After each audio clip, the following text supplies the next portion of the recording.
Hey everyone, Anthony Venuti with In Touch Mortgage Solutions. It's Friday, Finance Fridays, and thank you again for clicking. On this episode, we're going to be talking about multiple offers and are we going to enter into a housing crisis in the future? Stay tuned, you don't want to miss this. Over the course of the past few weeks, we've been working with a lot of our first-time home buyers and a lot of clients that are basically resurfacing. A lot of individuals who had pre-approvals back in 2021 and late 2022 are starting to come back to the market. They're looking to gain new pre-approvals and go out and purchase. Now, one thing I want to point to is with individuals like this, we're starting to see a trend happening. Now remember, 1 month isn't necessarily a trend, but over the last several weeks, we have seen a significant uptick in pre-approvals and individuals going to put in offers.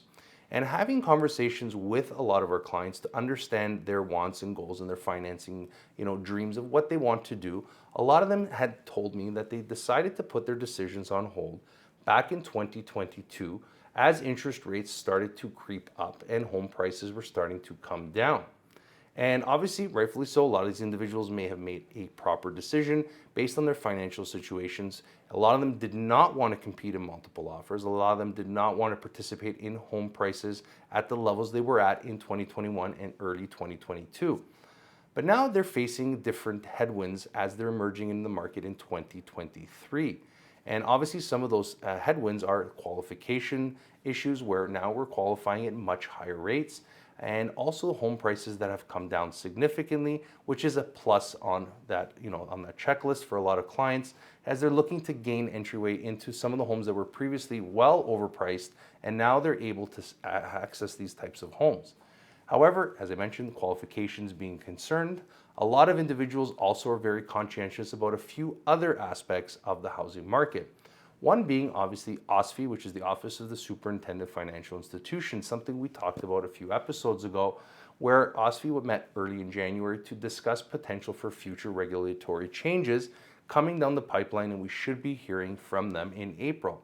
Now, if they decide to implement some new rules, obviously it could put a lot of further complications on future home buyers. So a lot of individuals want to try to get into the market before these changes may come into effect.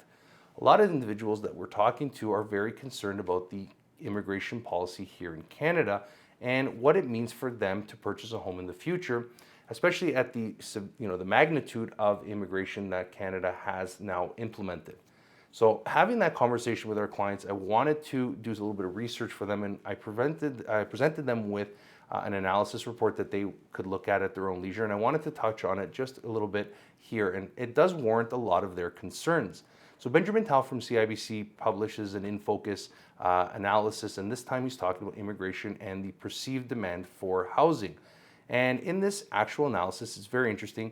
Whether you agree with Benjamin Tal or not, I think the analysis points us in a good direction to further understand the numbers. So when Canada talks about immigration, well, there's permanent residents and non-permanent residents.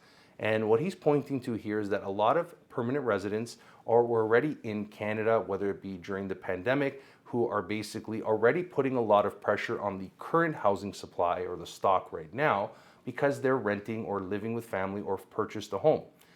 We have to keep in mind that a lot of these permanent residents, as soon as they get status, they're eligible to purchase a home and forego the foreign buyer's tax because they are permanent citizens, or permanent residencies, I should say, residents. And a lot of these individuals are adequately prepared to purchase homes. A lot of the ones we've talked to and helped them secure financing and purchase a home, well, they have great jobs, they have the down payment, they established their credit over the few years that they've been here, and they're able to purchase. What Benjamin Tal in this analysis is talking about is the arrivals, the new arrivals into Canada, not the ones that are here. And that the numbers represented by Immigration, Refugees, Citizenship, Canadian Citizenship, IRCC, are actually, the numbers that we should, be avoiding because those numbers are actually misrepresented. So he's saying that Stats Canada and the IRCC actually don't report or not reporting the proper numbers. They're what is considered the official numbers, but what they're looking at is how many visas have been issued to non-Canadians, those abroad. And he points to around 1.4 million visas being issued to people that can come into Canada at any given time. And obviously, he talks about how these new arrivals into Canada are actually going to continue to put a lot of downward pressure on the housing market and the limited infrastructure or stock. Now, obviously, this is something that he talks about with Ukraine. Obviously, a lot of Ukrainians that came over through the Ukrainian Emergency Act to bring them into Canada. We're talking about students as travel reopens. This is something that's very important because a lot of these students and a lot of these new to Canada individuals who may be coming here with a work permit may end up staying in Canada once they become permanent residents and purchasing a home or taking part in the inventory of renting a home and that stock being depleted. So when we look at the development side of this equation, a lot of Canadians might be concerned with this, right? So we have obviously limited inventory coming to market in the resale space. Sales down significantly and home prices are down, but we're starting to see these multiple offers come back. And on top of it, we had higher immigration standards as Canada brings in a lot of new arrivals, not just the permanent residents that are already in Canada, but the ones that will be coming over the next little while, which are actually estimated, according to Benjamin Tal, higher than 465,000 for the year of 2022. He's estimating it to be around 955,000. Now, obviously, how long this can last for is another question, but eventually all these individuals, 35% of them generally end up in Ontario. So he's talking about this here, and then we talk about development side. So talking to some individuals that we know that are, pre-sale condo agents as well as pre-construction home agents, well, a lot of this inventory is actually being taken off the market. Now, there are some condos that will continue along because those projects have been passed and ready to go. But they might be releasing limited inventory. A lot of these pre-construction condos might actually take that inventory, future inventory off the shelf and wait to actually launch it. And although you may be asking your question, well, why would they be doing that? Well, for a lot of these developers, they have to look at their bottom dollar. They have to look at the cost to finance. If they're self-financing these projects, well, they have the money. But if they're looking to go out and get financing to start the project, well, those costs are much more expensive. And not to mention the actual cost for labor. So when these projects go to tender, which means they go to find these contracts and trades to fill these jobs and build these units, well, those jobs are more expensive.